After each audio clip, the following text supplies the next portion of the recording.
insuficiencia renal aguda, ¿sí? Existe la insuficiencia renal crónica, pero también existe fundamentalmente la insuficiencia renal aguda. Y es esa a la que nos vamos a dedicar en el día de hoy, la que vamos a tratar en el día de hoy. A ver, si nosotros tenemos que definir la insuficiencia renal aguda, podemos decir que es la disminución de la capacidad que tienen los riñones para eliminar los productos nitrogenados de desecho y que se va a ir instalando en horas, en días, ¿sí? Lo cual la define, es aguda, es la disminución de la función de estos órganos en días, horas, pero siempre de un curso agudo. Ahora, como les acabo de comentar, tiene una progresión que puede derivar en una incapacidad para la regulación de la homeostasis en el medio interno. Recuerden que los riñones participan en el manejo del medio interno y mantienen esa homeostasis, ¿sí? La progresión de ese fallo renal agudo va a llevar a la incapacidad para mantener esa homeostasis. Epidemiológicamente representa el 1% de los ingresos a la guardia de cualquier nosocomio.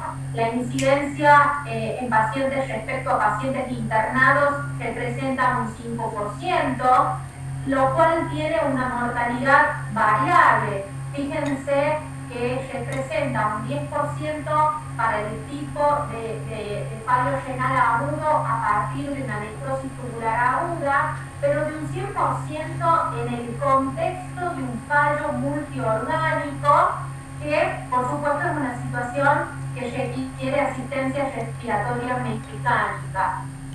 En los casos de los pacientes que estén cursando un postoperatorio, el 84% de los casos se puede llegar a presentar este fallo renal agudo, pero sobre todo en aquellas cirugías que tienen que ver con lo cardiovascular.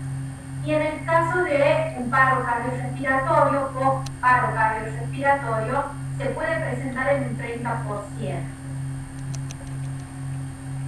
Si nosotros tuviésemos que clasificar este fallo renal agudo y lo hiciésemos desde el punto de vista clínico, que nos va a ayudar a nosotros para poder diagnosticarla y para tomar una conducta terapéutica, podríamos hablar de fallo renal agudo o insuficiencia renal aguda en prerrenal, en parenquimatosa o renal y en obstructiva o postrenal. Entonces, la insuficiencia renal aguda o fracaso renal agudo, clínicamente podemos clasificarla en prerrenal, renal y postrenal. Bien, ahora, como para que vamos recordando respecto al normal funcionamiento de estos órganos, para su normal funcionamiento requieren de una adecuada perfusión sanguínea, ¿sí? Pero también necesitan de la integridad del parénquima de ambos órganos y de la permeabilidad de la vía excretora, que la tienen graficada acá en pantalla en este momento, ¿sí? La permeabilidad de los uréteres, de la vejiga y de la uretra tiene que estar presente, tiene que estar permeable la vía excretora, ¿sí? Como también tiene que estar saludable el parénquima renal, como también tiene que recibir un buen volumen efectivo, un buen volumen sanguíneo, ¿sí? Para que se genere un correcto funcionamiento de estos órganos. Tiene que haber una armonía en estos tres puntos para el correcto funcionamiento de los riñones. Como les marcaba anteriormente, la insuficiencia renal aguda, desde un punto de vista clínico, y enfocados en saber diagnosticar este fallo renal agudo y aún más en poder optar por una conducta terapéutica. Con esos fines clasificamos entonces, como les dije anteriormente, en prerrenal, en renal y en postrenal. La insuficiencia renal aguda prerrenal se va a deber entonces a la hipoperfusión, al bajo volumen efectivo, que va a llevar indudablemente a un descenso del filtrado glomerular. Situación que si no se corrige y se mantiene en el tiempo, va a progresar a una insuficiencia renal. ¿Por qué? Porque esa hipoperfusión va a derivar en una situación de isquemia, con lo cual va a generar un daño en el parénquima renal. ¿Sí? Bien, hablamos de insuficiencia renal aguda de origen renal a cualquier daño parenquimatoso secundario a distintos orígenes, a distintas etiologías. Esta puede ser una de ellas, no la única. Y la insuficiencia renal aguda postrenal, por lo general, por obstrucción a nivel del trayecto urinario.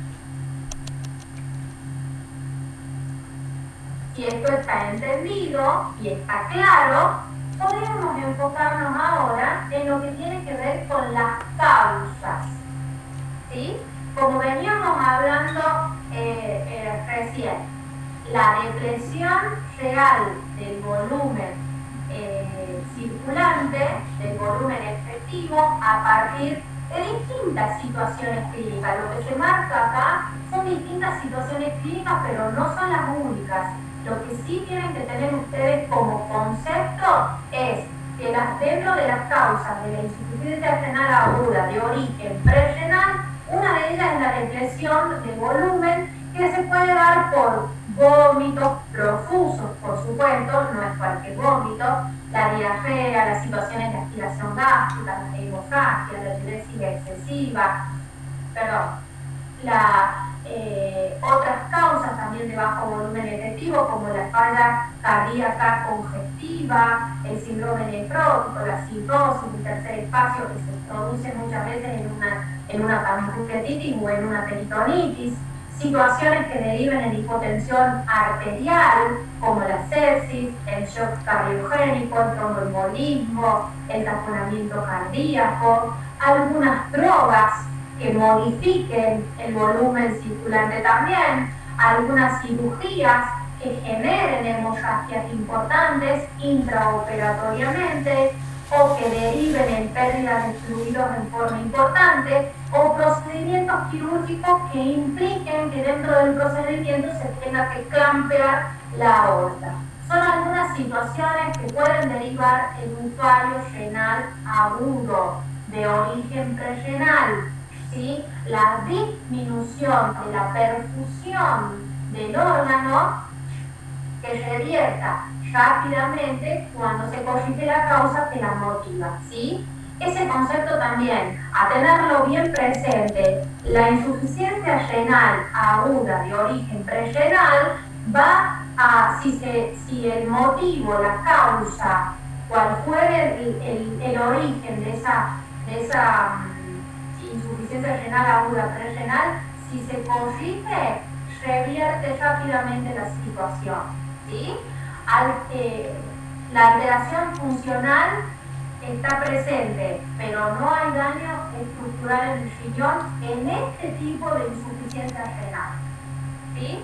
Repito, hay alteración funcional, por eso clasifica como una insuficiencia renal, pero aún en esta circunstancia no hay daño estructural, porque si hubiese daño estructural ya no sería una insuficiencia renal aguda prerrenal, ¿sí? Ya sería renal.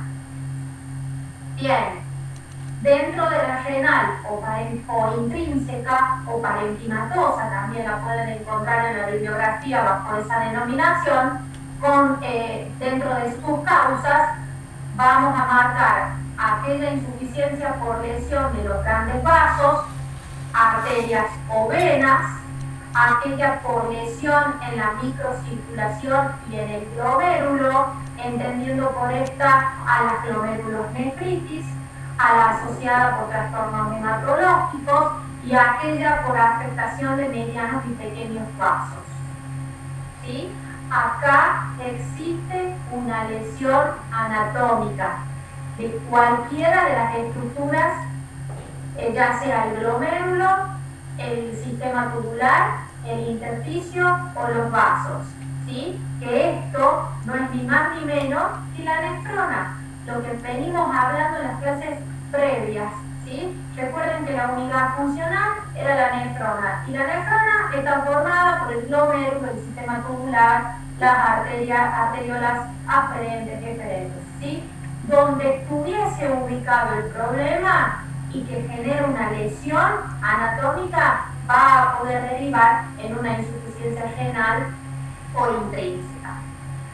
Otra causa, la necrosis tubular aguda, que puede generarse. Esto quiere decir necrosis tubular aguda, tanto por isquemia, que este es el caso que hablamos en la diapositiva anterior, que sería la evolución de una insuficiencia renal prerenal, o la necrosis tubular aguda por nefrotoxinas. Fíjense que acá van a encontrar tanto toxinas exógenas, como puede ser un antibiótico, ¿sí? Como puede ser un antiinflamatorio o un inmunosupresor, como las nefrotoxinas endógenas, ¿sí? Un pigmento, la mioglobina. Esto les va a quedar tranquilos porque esto va a estar en la plataforma, lo van a poder leer tranquilamente. Concepto a tener en cuenta: la necrosis tubular aguda es una causa de insuficiencia renal de origen renal, ¿sí? Que puede generarse o puede instalarse esta necrosis tubular por isquemia o por toxinas, tanto exógenas como endógenas. En términos anatomopatológicos, esta necrosis tubular aguda es un fenómeno de necrosis y apoptosis de las células tubulares. Es la forma más frecuente de insuficiencia renal aguda parenquimatosa. Se cree que representa o sería el responsable del 40 al 50% de los casos. Así que a tenerla en cuenta. Y por último, dentro de la clasificación clínica que hablábamos, las causas de un fallo renal agudo postrenal.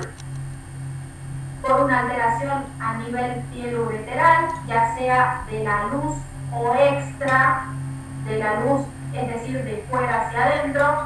Intraluminales, un cálculo, un coágulo, cristales, hongos que se instalan, ¿sí? Que colonizan la luz.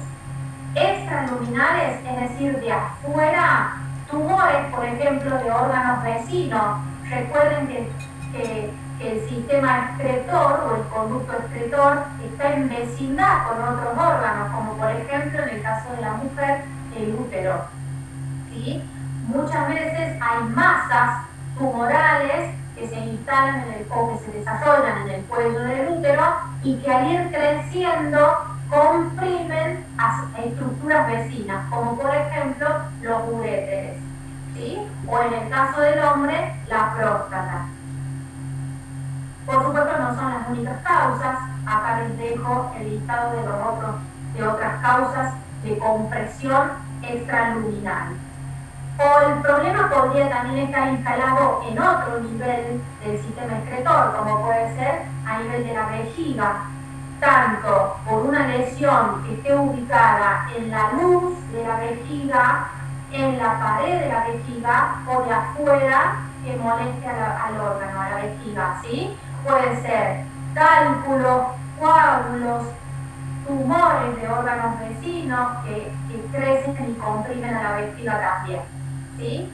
O a nivel de la uretra, que pueden ser estenosis, fimosis, tumores. Cualquiera de ellas que va a terminar derivando en una dificultad para eliminar la orina en forma correcta hacia el exterior como consecuencia de una obstrucción que, repito, esa obstrucción puede estar instalada en la luz o en la pared o de afuera que comprima hacia adentro. Bien, lo que están viendo ahora en pantalla tiene que ver con los marcadores de la insuficiencia renal o del fallo renal agudo, ¿sí? ¿Cuáles son esos marcadores que nos van a alertar a nosotros de que acá se está instalando un fallo renal?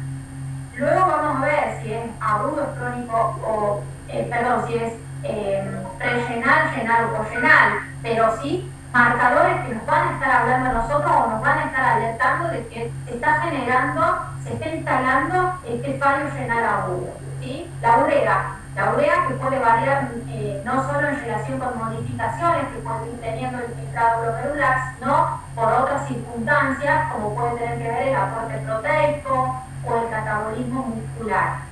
La creatinina es otra sustancia. La creatinina deriva normalmente del metabolismo de la creatina muscular.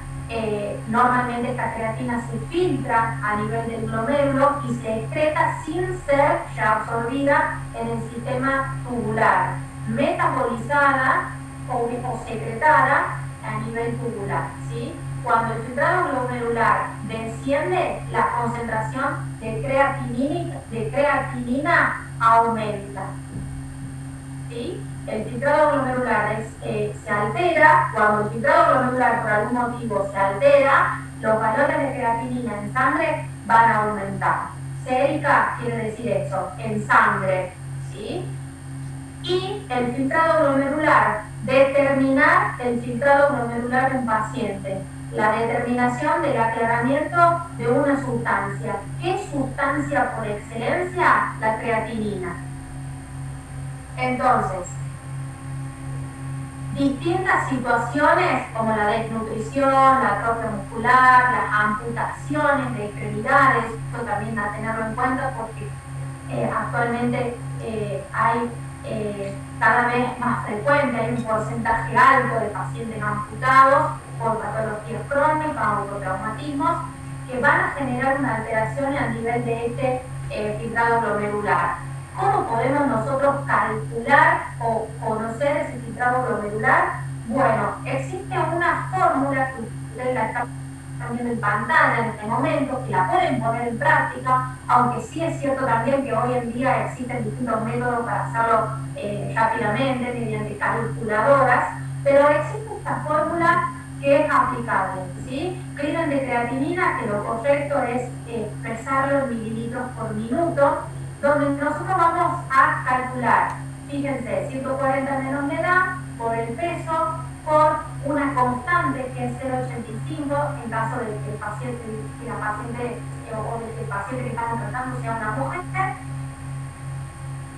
y si no, en caso de que sea un hombre, esto no lo tenemos en cuenta, sobre la creatinina en sangre, por eso es miligramos por decilitro, por otra constante que es 72. Si nosotros aplicamos nuestra fórmula, vamos a conocer el clearance de creatinina o filtrado glomerular de este paciente que yo estoy tratando. Estos son entonces los marcadores de insuficiencia renal. ¿Cuáles son? Urea, creatinina, filtrado glomerular. Bien, y clínicamente va a haber criterios. Uno de ellos son los que están observando, oliguria. ¿Cuándo hablamos de oliguria? Cuando el paciente en 24 horas logra excretar menos de 400 mililitros horas, ¿sí? En 24 horas menos de 400 mililitros, lo cual sería lo mismo que decir 0,5 mililitros kilogramos hora en un adulto o en un niño, ¿sí? Ahora, cuando esto se profundiza aún más, cuando empeora, cuando progresa esa disminución de la eliminación de la orina, hablamos de anuria. Entonces, ¿cuáles son los criterios? Oliguria, anuria, aumento de los niveles de urea y de creatinina en sangre, elevación también en sangre de potasio, fosfato, asociada a una caída del calcio y del bicarbonato venoso. También puede haber algunos signos y síntomas como la anorexia, náuseas, vómitos que se generan a partir de la irritación que generan los productos nitrogenados en el tubo digestivo, como también diarrea, hemorragia digestiva. No es infrecuente, es decir, es bastante frecuente el porcentaje de los pacientes que se presentan en la consulta con hemorragia digestiva a partir de productos nitrogenados, ¿sí? Así que a tenerlo en cuenta. El prurito, signos de sobrecarga hídrica. Si el paciente está con un fallo renal, no está logrando eliminar el volumen de orina como corresponde, eso altera el manejo del volumen circulante y puede generar sobrecarga, ¿sí? Y se puede terminar desencadenando un edema agudo del pulmón, como también a partir del trastorno de los electrolitos, el paciente puede experimentar también arritmias. ¿Hay trastornos neurológicos? Sí, por la misma intoxicación de estos productos nitrogenados se puede generar asterixis, excitación psicomotriz, deterioro del sensorio, hiperreflexia y hasta convulsiones. Se han descrito también. Bien. Hablábamos recién que uno de los marcadores clínicos que tiene el fallo renal agudo es la oliguria, ¿sí? La oliguria o la anuria. Así que son dos puntos que tienen que tener en cuenta. También pueden existir el dolor lumbar, puede existir disuria, poliacuria o signos y síntomas de prostatismo. ¿Sí? Uno de ellos puede ser el trastorno en el choque miccional. Bien, y nosotros cuando estamos evaluando un paciente en el contexto de un fallo renal, vamos a tener en cuenta lo que ustedes están observando ahora. Fíjense, los antecedentes personales. ¿Sí? ¿Tiene patologías previas conocidas del paciente? Por ejemplo, ¿tiene hipertensión arterial no controlada? ¿Tiene diabetes no tratada? ¿Está usando alguna droga que consideremos que pueda ser nefrotóxica? ¿Sí? Obviamente el paciente no va a saber que una determinada droga es nefrotóxica, pero esto se refiere a que es muy importante que ustedes en la anamnesis tengan en cuenta cuál es la medicación habitual que tiene nuestro paciente. ¿Por qué? Porque allí podemos detectar nosotros como médicos que tal vez el paciente está usando una medicación que es nefrotóxica y que es la causante de esta insuficiencia o de este fallo renal agudo que está sufriendo en este momento. Y que tal vez modificando eso podemos cambiar el desenlace de el cuadro actual del paciente. También es importante tener en cuenta situaciones de hipovolemia que pudiera estar atravesando el paciente, tener en cuenta si suele manejar cifras tensionales bajas, si ha sido sometido tal vez a un estudio donde se han usado contrastes, o si ha sido sometido a una cirugía en forma reciente. También es muy importante lograr detectar signos de uremia grave, como puede ser la astenia, el letargo o situaciones de vómito, ¿sí? Conocer el volumen de la orina que elimina o que ha estado eliminando en los días previos, se han notado cambios en su ritmo habitual de la diuresis. Recuerden que cada persona tiene su normal ritmo, tanto para la evacuación intestinal como para la orina, ¿sí? Entonces, siempre comparar en los últimos días cómo está siendo su hábito miccional respecto a lo que es habitual para el paciente. ¿Ha notado que hay una disminución en la frecuencia con la que está orinando o está orinando igual? ¿Sí? A eso se refiere este punto. Y conocer la ingesta hídrica que tiene el paciente, sobre todo los pacientes ancianos, los pacientes añosos que pierden ese hábito de hidratarse en forma diaria, en forma oral, ese punto también hay que tenerlo en cuenta. Los abuelos tienen la tendencia a deshidratarse fácilmente y también tienen el hábito de no consumir agua correctamente.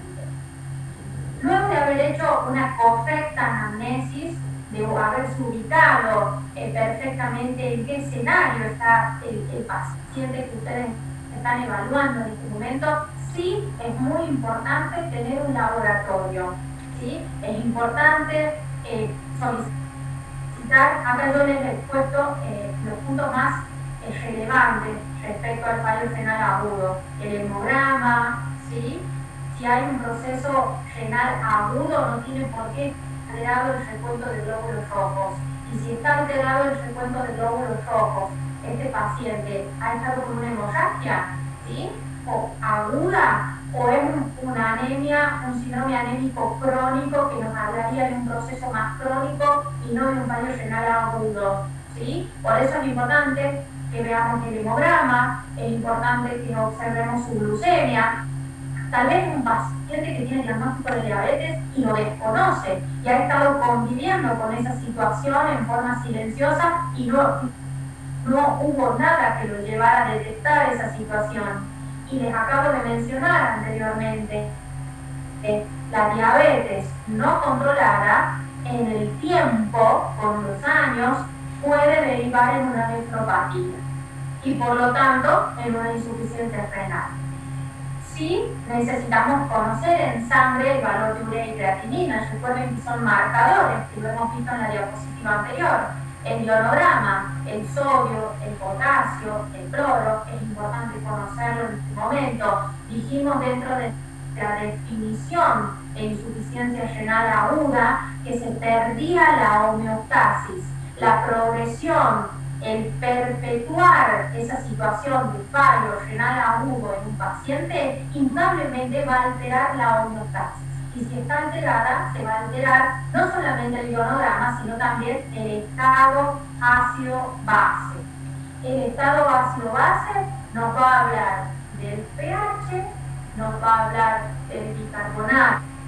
En este caso, desde el punto de vista, dicho de otra forma, desde mirando el estado ácido-base desde una óptica de la función renal, nos interesa saber respecto al medio interno, el pH y el bicarbonato. Ustedes, bueno, para no confundirlo, les voy a marcar eso. En el estado ácido-base, lo que necesitamos saber es si el paciente está en un estado de acidosis o no, ¿sí? Entonces, acá vamos a valorar qué pH y qué bicarbonato tiene el paciente, los niveles de calcio, de magnesio y de fósforo. Otro punto a tener en cuenta dentro del laboratorio tiene que ver con la osmolaridad, ¿sí? Y con el sodio urinario. Estas situaciones hacen diversos parámetros, hacen diagnóstico diferencial entre una patología funcional y una patología estructural, ¿sí? Cuando hay una lesión prerrenal o cuando hay una causa, dicho de otra forma, cuando hay una causa prerrenal, se ponen en marcha mecanismos, acuérdense de lo que hablamos respecto a situaciones que consideramos prerrenal, ¿sí? Cuando hay un trastorno prerrenal, se van a poner en marcha mecanismos reguladores renales que van a ayudar al ahorro del sodio y del agua, ¿sí? Entonces, esa situación va a derivar indudablemente en una orina concentrada con una eliminación reducida de sodio, ¿sí? Es decir, en una osmolaridad urinaria mayor a 400 y en un sodio urinario menor a 20 y equivalentes litros.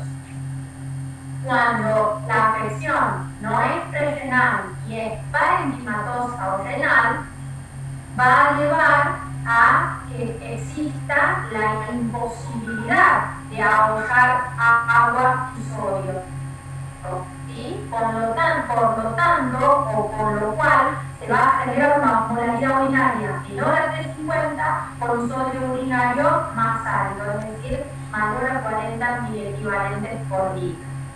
Por eso es importante evaluar la osmolalidad y el sodio urinario, porque dependiendo del resultado nos va a orientar a nosotros si se está tratando de un fallo renal o de un fallo pre-renal. Y por otra parte, la excreción fraccional del sodio, que va a medir de forma más exacta a nivel del túbulo la reabsorción del sodio, orientándonos también hacia acá hay un fallo prerenal o un fallo parenquimatoso.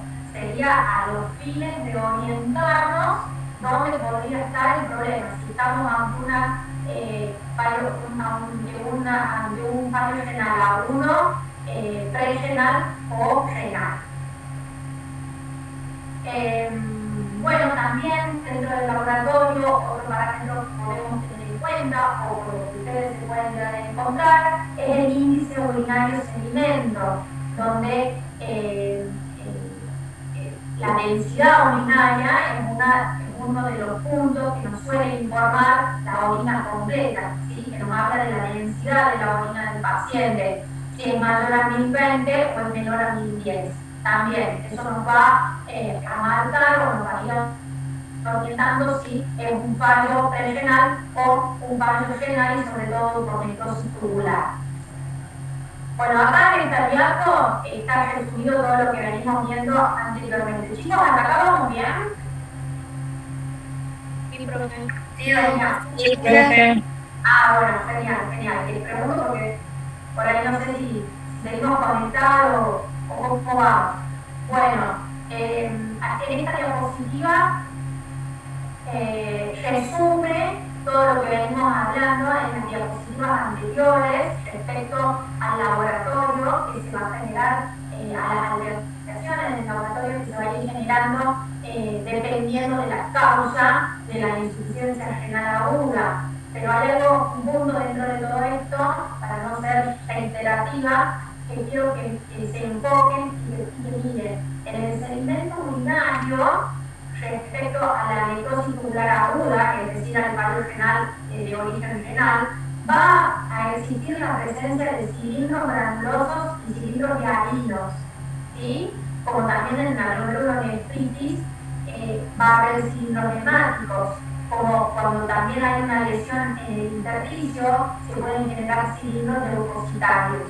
¿Por qué les marco esto? Porque muchas veces el sedimento urinario, al ser un estudio fácilmente accesible, no es invasivo, porque esto implica que el paciente recolecte una muestra de orina, por más pequeña que sea la cantidad, y se analiza en el laboratorio, es accesible desde el punto de vista económico, porque tiene un bajo costo. Entonces, fíjense cómo si está la presencia de estos cilindros, ustedes tienen que prestar atención porque indirectamente está hablando de un trastorno más importante. No así en el caso de la insuficiencia prerenal, fíjense que no es significativo, no es algo que sea relevante, mientras que en un proceso obstructivo puede ser variable la presencia de estos cilindros, pero sí cuando el fallo es renal, ¿sí? Así que tenganlo en cuenta. El estudio de imagen radiológico es relevante en este cuadro y podríamos decirlo en forma indirecta, ¿sí? Porque fíjense que una radiografía del tórax, si observamos que hay una silueta cardíaca aumentada de tamaño, el índice cardiotorácico aumentado, y yo digo que el paciente tiene una cardiomegalia, directamente a mí me tiene que hacer pensar en un fallo de bomba, que tal vez el paciente no lo tiene diagnosticada, a una insuficiencia cardíaca, no la tendría diagnosticada, y acabamos de marcar anteriormente que muchas veces una insuficiencia cardíaca descompensada podría disminuir el volumen de flujo efectivo sobre los riñones y eso derivar en un fallo renal. ¿Sí? Fíjense cómo indirectamente, a partir de una radiografía de tórax, yo puedo estar entendiendo que el paciente tiene un fallo renal. O también el camino puede ser diferente. El paciente viene a la consulta con oliguria, consulta por edemas, yo lo recibo en la guardia y cuando lo estudio y pido una radiografía de frente, veo que tiene una cardiomegalia, y a este paciente nunca nadie le había diagnosticado que tiene una insuficiencia cardíaca, el paciente no sabía que tenía insuficiencia cardíaca, ¿sí? Entonces, sí, desde el punto de vista radiográfico, una radiografía de tórax aportaría datos, ¿sí? Suma para bien, ¿sí? Entonces, la célula cardíaca, en el caso de infiltrados pulmonares, a ver, puede suceder que el paciente tenga o estos infiltrados pulmonares los estamos entendiendo como algo, como un proceso infeccioso a partir de una neumonía, ¿sí? En una neumonía el paciente hiperventila, si ese paciente es añoso, es decir, es un anciano, un abuelo que normalmente ya suele estar deshidratado por los hábitos que tienen que acabamos de marcar, puede aún más lesionar el volumen circulante y puede derivar en una insuficiencia renal aguda, ¿sí? Por disminución del volumen. Y en el caso de una radiografía de abdomen, no es el método de elección, lo que estamos poniendo acá en la diapositiva tiene que ver con que evaluemos todas las cartas, todas las posibilidades, pero podría llegar en algunos casos a ser útil respecto a si el paciente tiene por ahí cálculos renales, que tampoco sería el método de elección, no estoy diciendo que sea el método de elección, pero muchas veces el paciente tiene cálculos que se van a observar, que se podrían llegar a observar en una radiografía de abdomen, pero no sería el método ideal. Este sí es el método de elección de ecografía. ¿Sí? Ecografía renal es la prueba de imagen más importante que nos va a aportar muchos datos respecto al estado de los riñones del paciente. Nos va a hablar del tamaño de los órganos, nos va a hablar de la relación corteza-médula, ¿sí? En un proceso agudo, la relación córtico-medular tiene que estar perfecta, tiene que estar preservada, no tiene por qué estar alterada. Si yo estoy evaluando un fallo renal agudo, la ecografía tiene que informar relación córtico-medular conservada. Si el paciente tiene ya una insuficiencia renal crónica, en ese caso la relación córtico-medular va a estar alterada. Es decir, que va a ayudarnos a marcar si es agudo o es crónico el proceso. No va a aportar datos respecto si hay un proceso obstructivo en curso que esté justificando este fallo renal del paciente, como también va a permitir visualizar la glándula prostática en el hombre, que muchas veces es la responsable, la hiperplasia prostática es la responsable de procesos obstructivos y con ella el fallo renal en el paciente.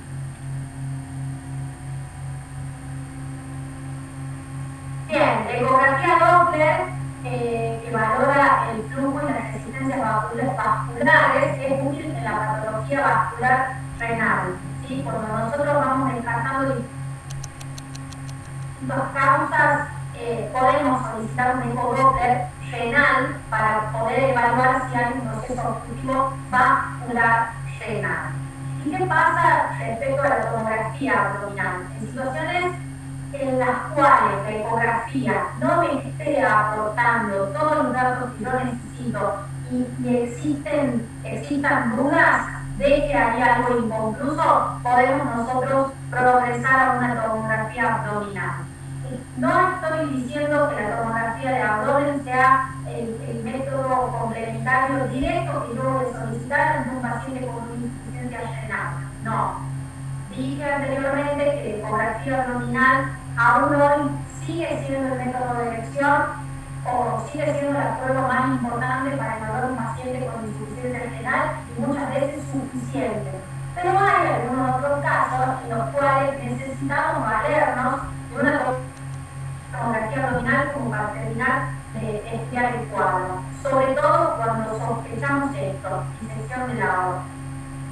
La gamografía y la arteriografía renal, en caso de que sospechemos que la causa de esta situación en este paciente sea por una trombosis o una embolia renal. ¿Sí? Recuerden que mencioné anteriormente que muchas veces la causa del paro renal podía tener que ver con lo vascular. Bien, si nosotros tuviésemos que marcar cuándo es necesario, si tuviésemos que hablar cuándo es necesario biopsiar el riñón, este es el transductor de un ecógrafo, ¿sí? Por lo general las biopsias del riñón se hacen bajo control ecográfico, ¿sí? Esta situación o este procedimiento se tiene en cuenta ante la ausencia de diagnóstico etiológico de alguna enfermedad renal, cuando la necrosis tubular aguda no resuelta por más de 3 semanas de evolución, ante la sospecha de alguna glomerulonefritis, que eso ustedes ya lo vieron perfectamente en las clases anteriores, que para poder hablar con nombre y apellido respecto a una glomerulonefritis necesitamos la biopsia. Manifestaciones extrarrenales con enfermedad sistémica y afectación renal, es decir, dicho con otras palabras en este punto, cuando el paciente tiene un fallo renal, pero en el contexto de una enfermedad sistémica, ¿sí? Cuando el problema no está enfocado a nivel renal solamente, ¿sí? Cuando hay una enfermedad sistémica que también altera la función del riñón. Y ante la duda diagnóstica entre insuficiencia renal aguda e insuficiencia renal crónica. ¿Y cuál sería el manejo de un paciente con una insuficiencia renal? Recuerden que la clase de hoy nos lleva a hablar de un fallo renal agudo. No estamos hablando de un fallo renal crónico, estamos hablando de un fallo renal agudo. Como primera medida, vamos a tratar de asegurarle al paciente un circulante efectivo, ¿sí? Vamos a reponerle líquido al paciente. Hay distintos protocolos para hacerlo. Probablemente cada institución nosocomial tenga el suyo. Este es uno propuesto, pero no es el único, ¿sí? Se puede hacerlo de esta forma, por ejemplo, inicialmente 20 mililitros por minuto, luego 200 mililitros en 10 minutos y luego 500 mililitros en 30 minutos. Uno va a ir adecuando el plan de hidratación según la necesidad del paciente. Ejemplo, no va a ser lo mismo reponerle estos líquidos al paciente con insuficiencia cardíaca que en un paciente, supónganse, que hizo una hemorragia digestiva porque tiene una úlcera gástrica, que hizo una hemorragia digestiva, perdió volumen, pero en un paciente sano le vamos a reponer líquidos de una manera muy diferente que si el paciente tiene 80 años y tiene insuficiencia cardíaca. ¿Sí? ¿Me explico? La reposición de líquido se debe adecuar al paciente que estoy hidratando. Por eso es que esto no es fijo, lo tengo que ir adecuando según la hidratación que necesito realizar en mi paciente. Pero el objetivo por lo general es que sea un balance neutro o positivo. La corrección de la bulimia se va a hacer con solución fisiológica endovenosa, reitero, en función de la necesidad del paciente y siempre vigilando la diuresis, el estado cardiopulmonar, que esto se refiere a la presión arterial, a la frecuencia cardíaca, a la saturación de oxígeno. ¿Por qué? ¿Por qué dice la palabra acá vigilando el estado cardiopulmonar? Porque muchas veces esta reposición de líquidos se hace de una manera no controlada y puede llevar a desencadenar un fallo hemodinámico, ¿sí? Un edema agudo del pulmón, por ejemplo, o sobrecarga hídrica. Se debe monitorear los signos vitales y se debe corregir la alteración hidroelectrolítica, ¿sí? esa corrección hidroelectrolítica, hidro de agua, lo dije anteriormente, con solución fisiológica y siempre de manera cautelosa, ¿sí? Y electrolítica tiene que ver con el potasio, ¿sí? Si hay una hiperpotasemia leve, se va a realizar la restricción de potasio en la dieta. Si es moderada, además de la dieta, se va a administrar un suero glucosado con insulina. Y si hay una hiperpotasemia grave, se usarán gluconato de calcio o diálisis en muchos casos, cuando ya la hiperpotasemia no revierte, por ejemplo, con el uso del gluconato de calcio. En la acidosis metabólica, cuando el pH es menor a 7,20, se va a calcular el déficit de bicarbonato y se va a hacer el aporte de bicarbonato en forma endovenosa, ¿sí? La furosemida, ustedes como saben, furosemida es un diurético de asa, ¿sí? Cuando la oliguria en la insuficiencia renal o prerenal de evolución prolongada, se va a utilizar esta furosemida, siempre previamente asegurándose que tenga un aporte de líquido óptimo, es decir, que tenga un intravascular no contraído. ¿Qué quiere decir? Que no esté depresionado, que ya tenga el aporte de volumen, ¿sí? Se va a ir dando en distintas dosis, en bolo y en goteo, hasta lograr que el paciente salga de la oliguria y empiece a tener una diuresis hora normal, es decir, que vaya saliendo del estado de oliguria o de anuria. La furosemida intenta forzar de alguna manera que ese riñón vuelva a tener su diuresis correcta. La presentación de la furosemida es en ampolla, pero también tiene presentación en comprimido para utilización vía oral. Las ampollas son las que se usan para la preparación para realizar el goteo. Por lo general se usan entre 20 a 40 ampollas, incluyendo de dextrosa al 5% o de solución fisiológica también. Se reitera acá, según cada paciente, ¿sí? Y se va ir titulando según el protocolo. La dopamina, recuerden que es una droga vasoactiva, que se va a utilizar cuando este fallo renal agudo se genere por una alteración del inotropismo cardíaco, es decir, cuando haya una alteración, por ejemplo, un paciente con insuficiencia cardíaca, o en aquella insuficiencia renal que no responda a la furosemida, ¿sí? También se va a dar impulsos, ¿sí? Y si no hay una respuesta positiva a las 2 horas, se suspende directamente el aporte de dopamina. PVC, presión venosa central. La presión venosa central se mide a partir de una vía central que le decimos en la práctica clínica, ¿sí? Que es colocar un catéter en una vena de mayor calibre. Medir PVC que también nos ayuda a nosotros a conocer el estado o a conocer ese volumen que tiene el paciente circulante y que nos va a ayudar a nosotros a poder hidratarlo o a reponer ese volumen de una manera más segura, ¿sí? Normalmente tiene que estar por arriba de 12 milímetros de agua, se mide en milímetros de agua. Si está por debajo de este parámetro, quiere decir que podemos aportar líquido, podemos reponerlo porque no lo va a descompensar el paciente.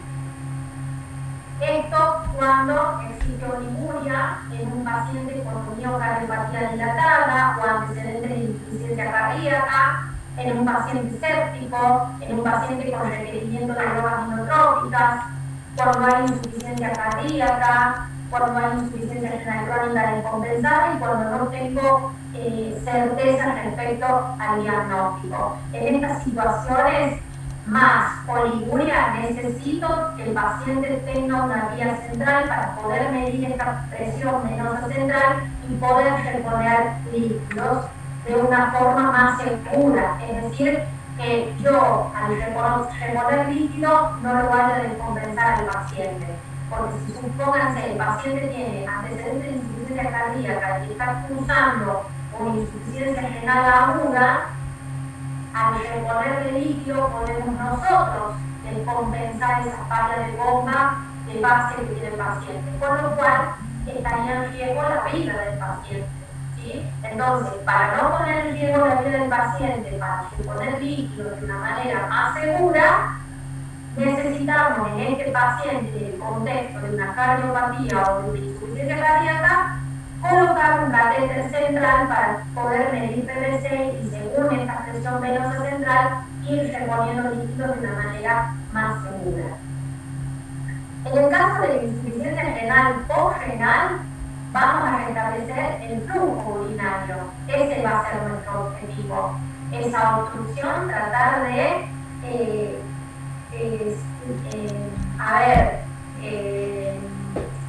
¿cómo puedo decirle? Tratar de superar ese proceso obstructivo de alguna manera y restablecer el flujo urinario normal a través de una sonda vesical, a través de una punción suprapúbica y colocación de un catéter, a través de lograr poner un catéter intrauretra, a través de una nefrotomía percutánea o litotricia extracorpórea si se tratara de un cálculo que está obstruyendo, o a través de la colocación de un stent uretral o ureteral. ¿Sí? Dependiendo de esta elección, yo la voy a tomar dependiendo de lo que la ecografía me marque dónde está el proceso obstructivo. Vamos a evaluar cuál es el mejor método para este paciente para asegurarle un flujo urinario normal. Siempre tenemos que tener precaución y vigilancia porque por lo general, una vez resuelto este proceso obstructivo, imagínense que ustedes desobstruyen o restablecen el flujo urinario y puede haber una poliuria que también pueda descompensar al paciente. Así que al lograr restablecer el flujo urinario, tienen que asegurarse también de ir regulando la excreción de la orina una vez desobstruido el sistema excretor, para que el paciente no se ponga poliúrico y por eso no se descompense. Bien, y respecto a la diálisis, en esta situación, la diálisis tiene indicaciones absolutas y tiene indicaciones relativas. La indicación absoluta tiene que ver con la hiperpotasemia por encima de 7, que no responda al tratamiento, la hipervolemia refractaria también al tratamiento. Refractaria quiere decir que no responda al tratamiento que estoy instalando. La acidosis metabólica también, que no responda al tratamiento, al aporte de bicarbonato. La uremia refractaria al tratamiento y que se evolucione, que se convierta o que se agregue una pericarditis urémica, una hemorragia digestiva atribuible a la urea, la encefalopatía urémica. Urea por encima de 200, la creatinina mayor a 6, anuria de 12 horas o la diálisis precoz en la sepsis son indicaciones relativas para la diálisis en estos pacientes.